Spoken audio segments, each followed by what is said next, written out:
รายการนี้เป็นรายการทั่วไปสามารถรับชมได้ทุกวัย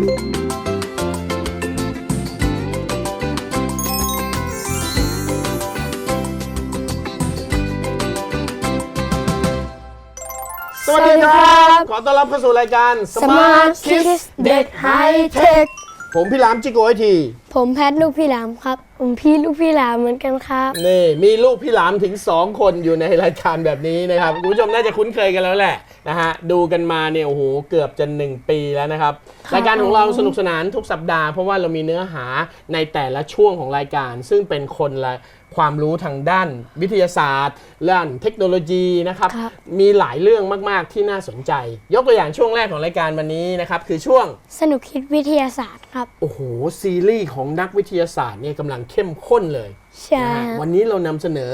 นักวิทยาศาสตร์ท่านไหนดีครับกาลิเลโอกาลิเลอีโอ้โหนี่ก็เป็นอีกหนึ่งท่านนะฮะที่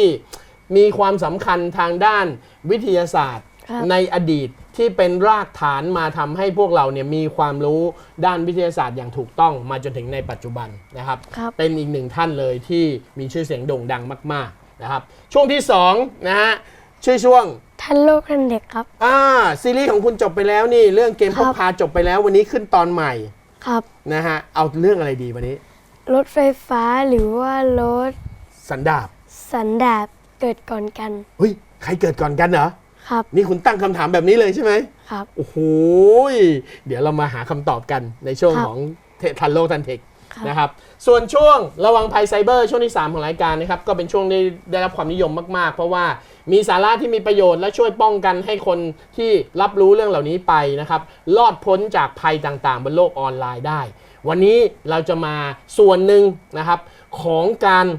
รักษาข้อมูลส่วนบุคคลวิธีการรักษาข้อมูลส่วนบุคคลคือล็อกแล้วใส่อะไรไว้ครับ password ใส่รหัสผ่านเอาไว้นี่เยอะๆ password จะแข็งแรงแค่ไหนหรือ password จะดีแค่ไหนหรือจะง่ายแค่ไหนแล้วจะจำยากหรือเปล่าเดี๋ยววันนี้เรามาคุยเรื่องนี้กันอันดับแรกไปเข้าช่วงแรกของรายการกันก่อนเลยไปเลยครับ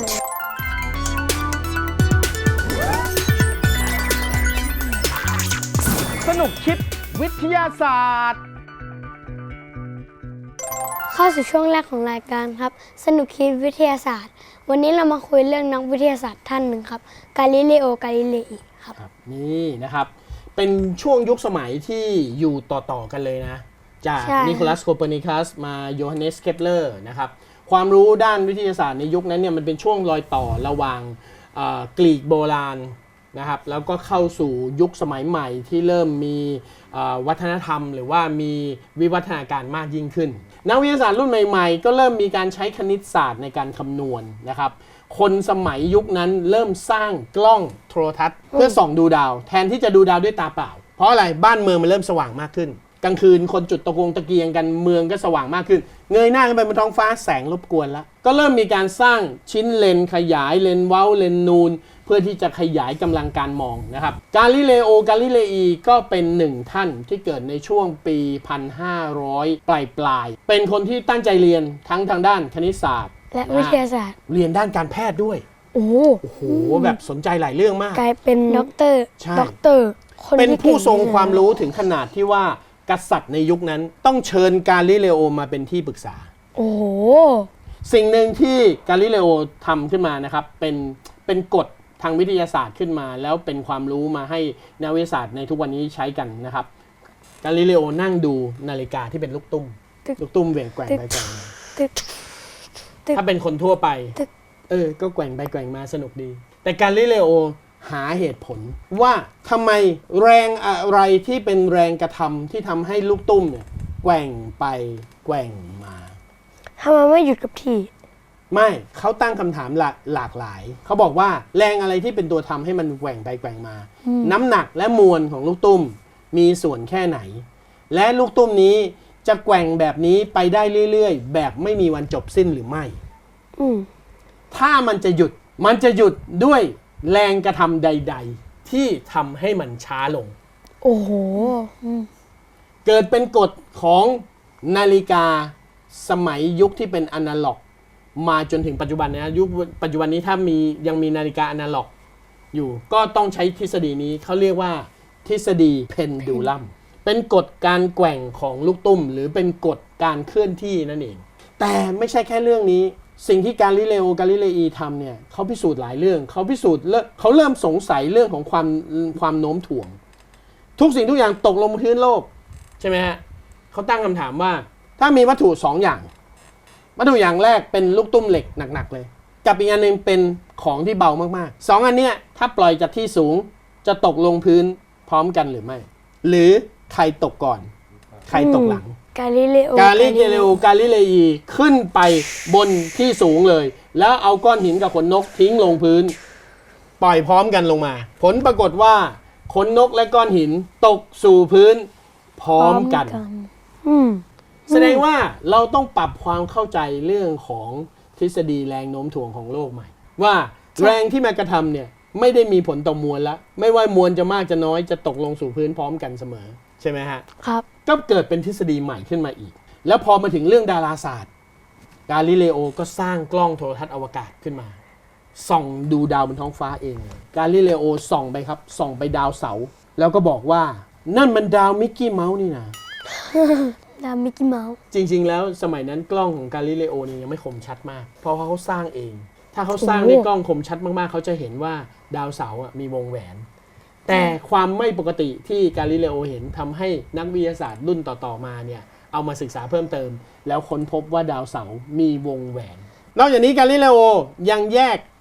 สิ่งที่เราเห็นดวงดาวบนท้องฟ้าเวลาเราเห็นดวงดาวตอนกลางคืนเราก็จะเห็นเป็นแบบเดียวกันหมดเนาะเป็นดาวสว่างๆเป็นจุดสีขาวๆใช่ไหมฮะบางดาวก็มีประกายเป็น4แฉก6แฉกออกมาใช่ไหมครับกาลิเลโอบอกว่าเมื่อเขาใช้กล้องโทรทัศน์ส่องไปบนท้องฟ้า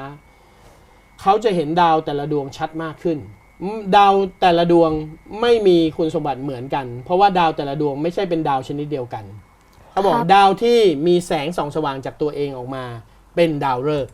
อย่างเช่นดวงอาทิตย์แล้วเราก็ไม่ได้มีดาวฤกษ์ดวงเดียวตอนกลางคืนเราก็มีดาวฤกษ์ดวงอื่นที่อยู่ไกลออกไปส่องแสงในตัวเองออกมาด้วยนั่นคือดาวแบบเดียวกันกับดวงอาทิตย์แต่อยู่ไกลออกไปพอกาลิเลโอส่องไปที่ดวงจันทร์อ้าวดวงจันทร์ไม่สว่างด้วยตัวเองเพราะส่องไปเห็นผิวดวงจันทร์เลยใช่แต่มีแสงสะท้อนจากดวงอาทิตย์น่ะส่องมาโดนดวงจันทร์ทำให้ดวงจันทร์สว่างส่องไปเห็นพื้นผิวบนดวงจันทร์ปุ๊บก็เลยรู้ว่าอ๋อดวงจันทร์ก็เหมือนกับโลกเรานี่แหละเป็นดาวที่เรียกว่าดาวเคราะห์ก็เลยแยกดาวฤกษ์กับดาวเคราะห์ออกจากกันได้แล้วก็จัดเป็นระบบสุริยะขึ้นมาบอกว่าในเมื่อเรามีดวงอาทิตย์1ดวงอยู่ตรงนี้แล้วเป็นศูนย์กลางแล้วเราก็มีดาวต่างๆหมุนรอบตรงนี้ยืนยันทฤษฎีของทุกคนแล้วเอาสูตรการคำนวณของโยฮันเนส เคปเลอร์มาบวกกับวงโคจรที่นิโคลัส โคเปอร์นิคัสเคยบอกไว้นะฮะคำนวณเสร็จปุ๊บเราจะรู้ได้เลยว่าถ้าเรามองหน้าขึ้นไปบนท้องฟ้าในทิศเหนือที่องศาเท่านี้ส่องไปเราจะเห็นดาวศุกร์ดาวอังคารดาวพุธคือสามารถส่องดาวได้อย่างชัดเจนโดยรู้ตำแหน่งล่วงหน้าเลยนี่คือทฤษฎีที่ทำให้ยืนยันว่าสิ่งที่ทุกคนคิดมาในอดีตถูกต้องหมดแต่ปัญหาของศาสนาจักรยังไม่จบใช่กาลิเลโอก็เลยโดนศาสนาจักรเล่นงานในข้อหาให้ความรู้นอกรีดแต่เนื่องจากเขาเป็นที่ปรึกษาของมหากษัตริย์ครับจะจับมาประหารชีวิตเผาทั้งเป็นเลยก็ไม่ได้ก็เลยโดนลงโทษโดยการห้ามสอนเรื่องนี้ให้กับใครห้ามสอนเรื่องนี้ห้ามออกจากบ้านได้แค่อยู่ในบ้านได้อยู่ในบ้านได้เท่านั้นช่วงบั้นปลายชีวิตของกาลิเลโอเนี่ยไม่สามารถออกนอกบ้านไปสอนใครได้ใช่ไหมฮะนอนป่วยอยู่บนเตียงแต่มีคนมาหาที่บ้านเต็มเลยนักวิทยาศาสตร์มานั่งเฝ้าริมเตียงแล้วก็บอกว่าท่านครับเรื่องนี้ความรู้ของท่านให้ความเห็นว่าอย่างไรสอนคนอยู่ในบ้านมีนักวิทยาศาสตร์มาเข้าคิวต่อกันอยู่ในบ้านกาลิเลโอเนี่ยคุยแบบนี้จนถึงวันที่เขาเสียชีวิตช่วงท้ายๆนี่ตาบอดมองไม่เห็นแล้วเพราะอะไรรู้ไหมเพราะเขาส่องกล้องโทรทัศน์อวกาศทั้งชีวิตส่องเนี่ยเอาแสงจากดวงดาวเนี่ยนะฮะผ่านเลนส์ขยายแล้วก็พุ่งเข้าตาทำให้ตาเขาเนี่ยอักเสบรุนแรงมากแล้วก็ตาบอดไปเลย กาลิเลโอจึงเสียชีวิตอย่างน่าสงสารนะครับแล้วก็สิ่งที่ศาสนาจักรทำกับเขาเนี่ย200 ปีถัดมาถึงได้รับการแก้ไขว่าสิ่งที่กาลิเลโอพูดและสิ่งที่กาลิเลโอได้พิสูจน์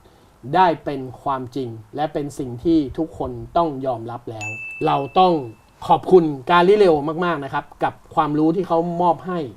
ถึงแม้ว่าจะต้องเกิดภัยอันตรายกับตัวเองก็ตามทีโลกของวิทยาศาสตร์เปลี่ยนยุคตั้งแต่ตอนนั้นกลับมามีเหตุและผลและมีการพิสูจน์ประจักษ์สายตาการสังเกตการณ์และการทดลองเติมเต็มคำว่าวิทยาศาสตร์ครับวิทยาศาสตร์ทฤษฎีคิดขึ้นมาอย่างเดียวไม่พอหาหลักฐานมาสนับสนุนเอาคณิตศาสตร์มาคำนวณเพื่อให้เกิดข้อมูลที่ถูกต้องสุดท้ายต้องปิดท้ายด้วยการทำ experiment คือการทำการทดลองและยืนยันด้วยประจักษ์ถึงจะจบความเป็นวิทยาศาสตร์อย่างแท้จริงนะครับนี่คือสนุกคิดวิทยาศาสตร์ในช่วงแรกเดี๋ยวเราไปต่อทันโลกทันเทคในช่วงที่2กันครับครับแบบ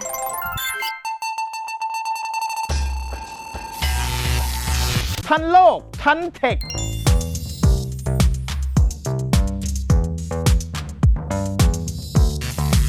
เข้าสู่ช่วงที่2ของรายการครับทันโลกทันเทคครับวันนี้เราจะมาคุยกันเรื่องรถยนต์สันดาปหรือว่ารถยนต์ไฟฟ้าเกิดก่อนกันครับเป็นทฤษฎีที่เด็กชายพีทได้ตั้งขึ้นมาได้อย่างน่าสนใจมากๆครับนะฮะถ้าถามน้องพีทเลยน้องพีทเป็นคนตอบคำถามนี้ได้ไหมครับระหว่างรถยนต์สันดาปที่เราใช้กันมาในอดีตกับรถยนต์ไฟฟ้าที่แหมเหมือนจะเพิ่งมีไม่นานนี้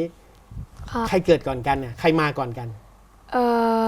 รถยนต์สันดาปนะครับนะเพราะอะไรตั้งแต่เด็กๆแล้วตั้งแต่รุ่นพ่อรุ่นปู่รุ่นย่าแล้วนะครับเราก็มีรถยนต์สันดาปมาตลอดใช่แสดงว่ามนุษย์เนี่ยใช้รถยนต์สันดาปมาเป็น100 ปีแล้วนะใช่นานมากแล้วเราเพิ่งมีรถไฟฟ้าไม่นานนี้เองใช่ไหมใช่มีมาไม่กี่ปีนี่นะ4-5 ปีนี้เองนะถ้าเป็นคนทั่วๆไปก็จะต้องเข้าใจแบบนี้ครับว่ารถยนต์ไฟฟ้ามาทีหลังครับแต่ถ้าเราย้อนกลับไปดูประวัติศาสตร์ของรถยนต์ในที่เกิดขึ้นบนโลกเราจริงๆเราจะค้นพบว่ารถยนต์ไฟฟ้ามาก่อนเครื่องยนต์สันดาปครับมาก่อนได้ยังไงแล้วทำไมมันถึงไม่ถูกใช้งานแล้วปัจจุบันนี้ทำไมถึงเพิ่งมาใช้งานอีกครั้งใช่โอ้คำถามเกิดขึ้นเยอะแยะมากมายย้อนอดีตไปก่อนเล่าให้ฟังก่อนสนุก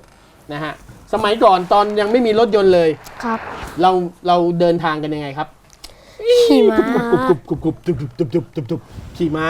ประเทศสหรัฐอเมริกาเนี่ยเพิ่งถูกค้นพบแล้วคนก็สร้างเมืองขึ้นมาเขาบอกว่าวิกฤตการณ์ของรถม้าเนี่ยนะฮะมันพีคสุดๆอยู่ที่เมืองนิวยอร์กมีอยู่ช่วงปีหนึ่งมีม้าอยู่ในเมืองประมาณ 13,000 ตัวโอ้โหจะเกิดอะไรขึ้นเมื่อมีม้า 13,000 ตัวอยู่ในเมืองพร้อมกันเกิดอะไรขึ้นครับเราจะไม่มีที่อยู่แล้วถ้าเกิดม้าทั้งหมด 10,000 ตัวพร้อมกันใช่มันก็จะเยอะมากเพราะม้าเนี่ยนะมันกินหญ้ากินฟางกินน้ำวิ่งมาเหนื่อยๆแล้วจอดพักพอมันกินอาหารบริโภคเข้าไปมันก็ต้องขับถ่ายออกมาโอ้โหแล้วลองนึกภาพดูม้า 13,000 ตัวเป็นมลพิษแบบรุนแรงมากคนในเมืองนิวยอร์กตอนนั้นบอกเราต้องคิดกันใหม่แล้วแหละเราไม่น่าใช้รถม้าแล้วเราไม่น่าขี่ม้าแล้วม้าใช้ไม่ได้น่าจะไหวแล้วเราต้องหาอย่างอื่นแทนละยุคสมัยนั้นมีอะไรครับมีรถไฟเป็นเครื่องจักรไอ้น้ำคนสมัยนั้นก็พยายามจะเอาเครื่องจักรไอ้น้ำเนี่ยย่อขนาดลงนะครับเพราะรถไฟมันคันใหญ่กว่าบ้านอีกนะฮะก็ย่อขนาดลงนะฮะให้เล็กๆแล้วมาทำเป็นรถยนต์นั่งความยากของเครื่องยนต์ไอ้น้ำคืออะไรมันต้องใช้ก่อนเดินทางต้องต้มน้ำก่อนใช่ต้องใช้น้ำร้อนต้องต้มน้ำประมาณครึ่งชั่วโมงนะกว่าจะได้เดินใส่ฟืนจุดไฟกว่าจะออกสตาร์ทได้รถ1 คันใช้เวลาครึ่งชั่วโมงไม่ต้องไปไหนกันละใช้ถ่านเยอะด้วยใช่มลพิษเยอะยากมากรถยนต์สันดาปเครื่องยนต์สันดาปสมัยนั้นมีแล้วนะแต่คนไม่ใช้เพราะอะไรรู้ไหมฮะไม่รู้จะไปเอาน้ำมันที่ไหนสมัยก่อนยังไม่มีปั๊มน้ำมันแล้วเครื่องยนต์สันดาปสมัยก่อนไม่มีระบบสตาร์ทต้องใช้เหล็กผู้เล่ใหญ่ๆสายพานใหญ่ๆเอาเชือกหมุนแล้วดึงต้องใช้คนแข็งแรงประมาณ3 คนช่วยกันดึงเพื่อที่จะสตาร์ทเครื่องอุปสรรคเยอะมากแต่มีอยู่รถชนิดหนึ่งที่สามารถเดินทางได้ทันทีรถไฟฟ้าแค่เปิดสวิตช์อย่างเดียวมันคือรถไฟฟ้า ครับ เพราะอะไรครับยุคนั้นนะครับก่อนหน้านั้นเนี่ยครับนักวิทยาศาสตร์สมัยนั้นคิดค้นมาแค่2สิ่งก็สามารถสร้างเป็นรถ1คันได้แล้วนะอเล็กซานโดโวลตา ไม่เคยได้ยินชื่ ชื่ อ อคุณไหมไฟ120โวลต์ไฟ220โวลต์ อืม คำว่าโวลต์เนี่ยมาจากคนนี้ครับ จริงเหรอ เขาเป็นคนนิยามกระแสไฟขึ้นมาเขาเป็นคนคิดค้นแบตเตอรี่ ฮะ แล้วใครเป็นคนสร้างมอเตอร์ไมเคิลฟาราเดย์กับนิโคลาเทสลา โอ้นิโคลาเทสลาไม่เคยได้ยิน นี่เนี่ยรถยนต์ยี่ห้อเทสลาเนี่ยตั้งชื่อมาจากนิโคลาเทสลาเนี่ยนิโคลาเทสลาคิดค้นขดลวดขึ้นมาเสร็จปั๊บไมเคิลฟาราเดย์ก็มาบอกว่าถ้าขดลวดมีกระแสไฟฟ้าเหนี่ยวนำได้ แล้วเราใส่แม่เหล็กเข้าไป กระแสไฟฟ้าเหนี่ยวนำสนามแม่เหล็กจะทำให้แม่เหล็กหมุนตัวได้ เกิดเป็นมอเตอร์ มีแบตเตอรี่มีมอเตอร์ เปิดสวิตช์ปุ๊บไปได้เลยรถไฟฟ้าดีไหมฮะ ดี ดีกว่าเครื่องจักรไอ้น้ำไหมฮะ ครับ ดีกว่าเครื่องยนต์สันดาปไหมฮะจะสตาร์ททีต้องมาหมุนเฮ้ยอย่างเงี้ยแล้วคนสมัยก่อนเนี่ยยังไม่มีถนนหนทาง อ้าว เดินทางแค่สั้นๆในเมือง อืม วิ่งไป5กิโล10กิโลแบตเตอรี่ไปได้ แบตหมดก็ชาร์จไป ฟังดูอนาคตสดใสนะรถไฟฟ้า ใช่ แล้วทำไมอยู่ดีๆเขาถึงเลิกใช้รถไฟฟ้าครับ เพราะว่า ตั้งคำถามว่าถ้าเราอยากจะขับรถไฟฟ้าไปไกลๆไปได้ไหม ไม่ได้ ไม่ได้ แบตหมด อ๋อใช่ เพราะว่าเราขี่ไปที่ไกลๆไม่ได้ ไม่ได้ มันต้องใช้แบตเยอะ ใช่ ซึ่งเรามีแบตไม่เยอะ ใช่ ในขณะที่รถยนต์สันดาปเนี่ยเริ่มหันมาใช้น้ำมันเชื้อเพลิง เป็นน้ำมันที่เราขุดมาจากปิโตรเลียมใต้ดิน เขาขุดได้แล้ว แล้วเราเอามาสกัด อืม ใช่ไหมฮะ ยุคต่อมาเนี่ยเริ่มสกัดได้แล้ว พอสกัดได้ปุ๊บก็มีคนไปตั้งจุดขายน้ำมันในระหว่างทาง อุ้ย ที่เรียกว่า ล ปั๊มน้ำมัน คนก็บอกว่าอ้าวเฮ้ยอย่างนี้เราขับรถยนต์สันดาปดีกว่า เราวิ่งข้ามเมืองได้วิ่งไปน้ำมันหมดก็แวะไปเติมน้ำมันแล้วเราก็วิ่งไปต่อได้ เลิกใช้รถไฟฟ้า อ้าว หันมาใช้รถสันดาปแทน แล้วเป็นอย่างนี้เป็น100 ปีเลย โอ้โห จนปัจจุบันนี้เราพัฒนาขดลวดระบบมอเตอร์ ให้มีกำลังไฟสูง มีกำลังสูงได้นะฮะรถสามารถวิ่งเร็วรถไฟฟ้ายุคแรกๆเนี่ยเร็วกว่าเดินหน่อยนึงวิ่งได้ นิดเดียว 5 กิโลเมตรต่อชั่วโมง พิดวิ่ง ถ้าเราวิ่ง ไ ก็แซงแล้วอ่ะ พิดวิ่งไวกว่า ใช่ แล้วแบตเตอรี่ก็เก็บได้นิดเดียวแบตเตอรี่ลูกเบลอเลยวิ่งได้5 กิโลเมตรจบ แบตเตอรี่ก้อนเท่านี้เลยเหรอ ใช่ แต่ผ่านมา โอ้โห 100 ปี เรามีมอเตอร์ที่มีประสิทธิภาพมากขึ้น เรามีแบตเตอรี่ที่มีปริมาณจัดเก็บได้มากขึ้น รถไฟฟ้าสามารถวิ่งได้100 กิโล ทุกคนจึงย้อนกลับมาหารถไฟฟ้าในปัจจุบัน มันไม่ใช้น้ำมันแล้วก็ ใช่ ไม่ทำให้มีมลพิษ ดีไหมสุดยอดไหมนี่คือที่มาว่ารถไฟฟ้ากับรถยนต์สันดาปใครเกิดก่อนกัน รถไฟฟ้าเกิดก่อนแต่ไม่ได้รับความนิยมเพราะมีข้อจำกัดอยู่เยอะจนกระทั่งคนหันมาใช้รถสันดาปแล้วพอมาถึงยุคหนึ่งเราก็เกิดมลพิษจนกระทั่งเราอยากจะเลิกใช้รถสันดาปแล้วเราก็หันมาใช้รถไฟฟ้าในปัจจุบัน ครับ เราไปต่อช่วงที่ 3 เลยไหม ครับ ระวังภัยไซเบอร์ไปเลยครับ ระวังภัยไซเบอร์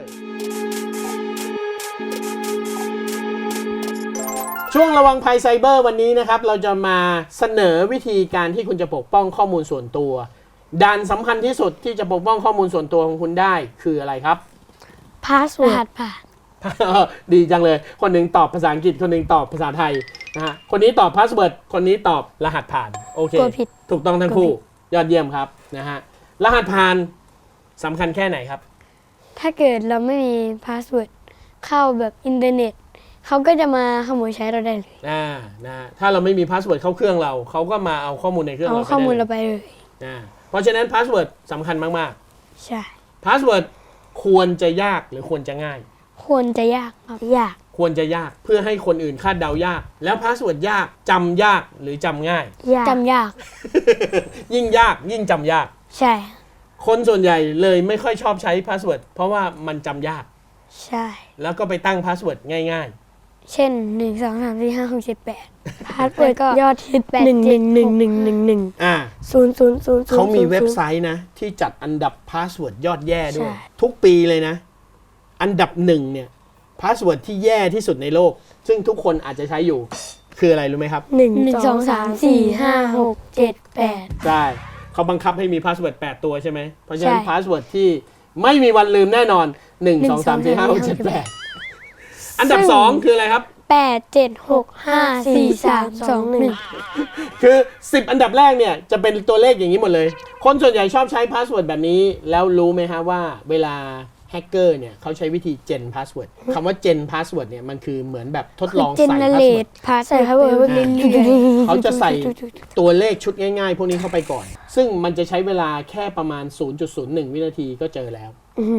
เพราะฉะนั้นการใช้พาสเวิร์ดง่ายๆ คุณจำได้ก็จริง แต่คุณโดนแฮกง่ายมาก เพราะฉะนั้นวิธีการทำให้พาสเวิร์ดมันยาก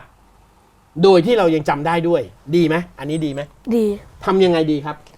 สมมุติพาสเวิร์ดเราเป็น อ่ะ สมมุติ มาตรฐานพาสเวิร์ดส่วนใหญ่เขาจะบอกว่าไม่ต่ำกว่า 8 ตัว ครับ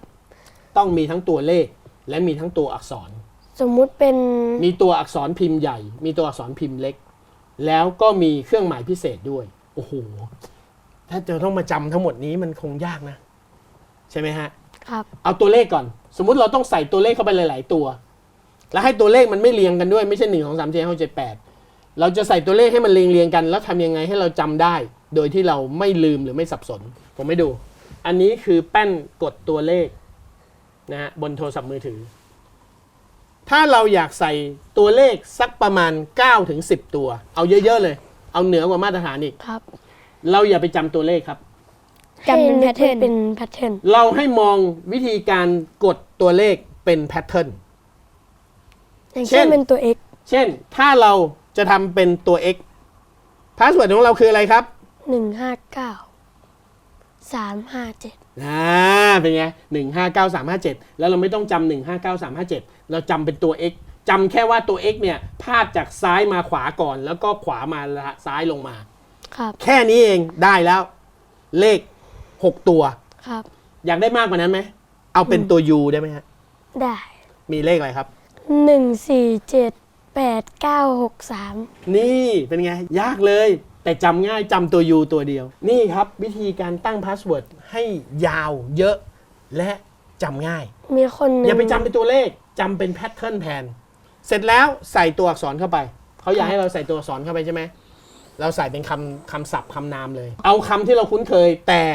อย่าใส่คำเดียว วิธีการทำให้มันยากคือใส่2 คำเป็นคำที่ไม่เกี่ยวกัน เช่น สมมุติเราชอบแมว แมวแล้วก็ ใส่แคทเข้าไป แคท กับอะไรที่ไม่เกี่ยวกัน UFO CAT UFO ใช่ไหมใส่เลขแพทเทิร์นตัว U ต่อด้วยตัวอักษร CAT UFO แล้วก็เลือกตัวใดตัวหนึ่งเป็นตัวใหญ่ ได้พาสเวิร์ดที่ยากมากๆเลย แล้วเราจำยากไหมไม่ยาก ไม่อยากเพราะเราก็เปียไว้ เราแปะใส่ข้างฝาไว้ ไม่ได้สิเราแปะใส่ข้างฝาไว้แล้วก็จบกันสิ พี่ไม่รู้ไอเดียนี้ใช้ได้หรือเปล่านะครับ คือสมมุติพี่จะตั้งชื่อพี่ว่าปีเตอร์ปาร์เกอร์พาสเวิร์ดปีเตอร์ปาร์เกอร์นะก็ตั้งตัวแรกเป็น P ตัวใหญ่ ตัวที่2 E ตัวเล็ก ตัวที่3 T ตัวใหญ่ไม่ใช่ T ตัวเล็ก ตัวที่4ก็ E ตัวใหญ่สลับเล็กใหญ่เล็กใหญ่ ไม่สลับเป็นมั่วๆเลยแล้วคุณจะจำได้ไหมล่ะ จริงด้วยพี่จำแบ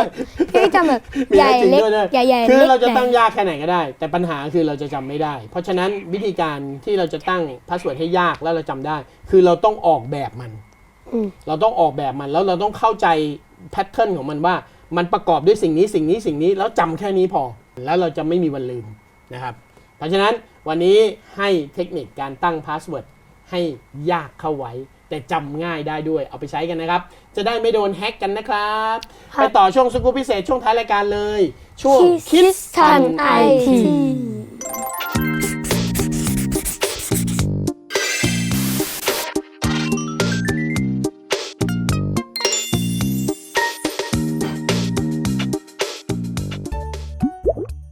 หากให้นึกถึงประเทศในเอเชียที่เป็นต้นแบบของการพัฒนาและความมีระเบียบคงจะไม่มีใครไม่รู้จักประเทศญี่ปุ่นอย่างแน่นอนเพราะประเทศที่ได้ขึ้นชื่อว่าดูแลบุตรหลานและพัฒนาบุคคลให้รู้จักรับผิดชอบหน้าที่ของคนดีเป็นอันดับต้นๆของแถบเอเชีย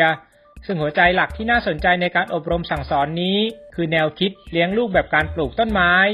ซึ่งแนวคิดนี้จะมีอะไรบ้างเป็นส่วนประกอบสำคัญ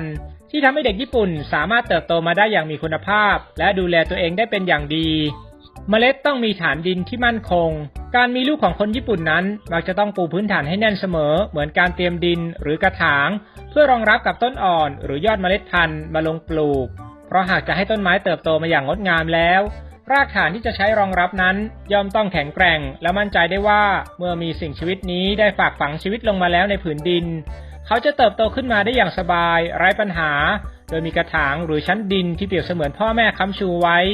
ดูแลเมล็ดน้อยอย่างใจเย็นเป็นปกติของการรอคอยอะไรสักอย่างที่มักต้องการพบเห็นผลที่เติบโตทันใจแต่กับการปลูกต้นไม้นั้นต้องใช้เวลาในการปล่อยให้เติบโตแม้จะยังไม่เห็นยอดที่โผล่พ้นดินหรือไม่สามารถรับรู้ได้ว่าหน้าตาของต้นยอดที่จะขึ้นมาชูหาแสงนั้นจะเป็นเช่นไรเราก็จะยังคอยรดน้ำและพาออกไปรับแสงแดดอยู่เป็นประจำเพื่อส่งเสริมให้เมล็ดเติบโตเป็นต้นอ่อนที่สมบูรณ์ที่สุดซึ่งก็ไม่ต่างอะไรเลยกับการตั้งครรภ์ของคุณแม่ที่ต้องรอคอยและใช้ความอดทนมากๆในการหล่อเลี้ยงอีกหนึ่งชีวิตให้เกิดมาครบ32อย่างไร้กังวลยอดอ่อนต้องการเอาใจใส่ช่วงเติบโตของต้นอ่อนนั้นค่อนข้างเปราะบางและเป็นไปได้ที่จะล้มหรือเน่าเสียไปก่อนกลายเป็นต้นไม้ใหญ่ดังนั้นในช่วงที่ยังเป็นต้นอ่อนอยู่จึงต้องมักได้รับการเอาใจใส่ที่สม่ำเสมอและให้ความสำคัญกับทุกความเปลี่ยนแปลงอย่างเช่นคุณพ่อคุณแม่ที่คอยเฝ้าเอาใจใส่กับเจ้าตัวน้อยที่เพิ่งลืมตาดูโลกว่าชอบหรือไม่ชอบอะไรถนัดไม่ถนัดสิ่งไหนแล้วมอบแต่สิ่งดีๆที่ลูกต้องการให้เสมอดังการรดน้ำพรวนดินที่ต้องไม่ขาดตกบกพร่องในช่วงระยะเจริญเติบโตเริ่มแรกยอดใบชูขึ้นฟ้าต้องไม่ควบคุมจนเกินไปต้นไม้คือสิ่งมีชีวิตที่เราไม่สามารถควบคุมการเจริญเติบโตของเขาได้ว่าจะแตกกิ่งก้านสาขาไปในทิศทางไหนไม่สามารถตีกรอบให้เขาและเขาเป็นไปตามได้ดั่งใจการค้ำจุนจึงทำได้เพียงสร้างไม้ค้ำยันไว้ไม่ให้ต้นล้มหรือเอียงไปเกินกว่าที่ควรเมื่อเปรียบเทียบแล้วการที่พ่อแม่เฝ้ามองลูกเติบโตเขาจะต้องไม่ถูกบังคับหรือบีบคั้นจนเกินไปให้เด็กๆมีการเติบโตอย่างอิสระและคิดอ่านเองได้อย่างเต็มที่เมื่อเติบใหญ่จนแผ่ร่มเงาไปไกลต้นไม้ต้องยืนหยัดด้วยรากของตนไม่มีต้นไม้ต้นใดเติบโตแล้วย้อนกลับไปเป็นเมล็ดใหม่มีแต่จะสร้างสรรค์เมล็ดให้ก่อเกิดต้นใหม่ขึ้นมาอีกนับ10ต้นในอนาคต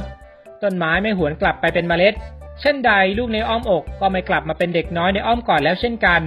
คนเป็นพ่อเป็นแม่จะพึงระลึกเสมอว่าสักวันลูกของเราจะต้องเติบโตไปสร้างอนาคตใหม่และมีชีวิตเป็นของตนเองทำให้สิ่งที่พ่อแม่ให้ความสำคัญคือการดูแลรากฐานชีวิตของลูกให้เป็นอย่างดี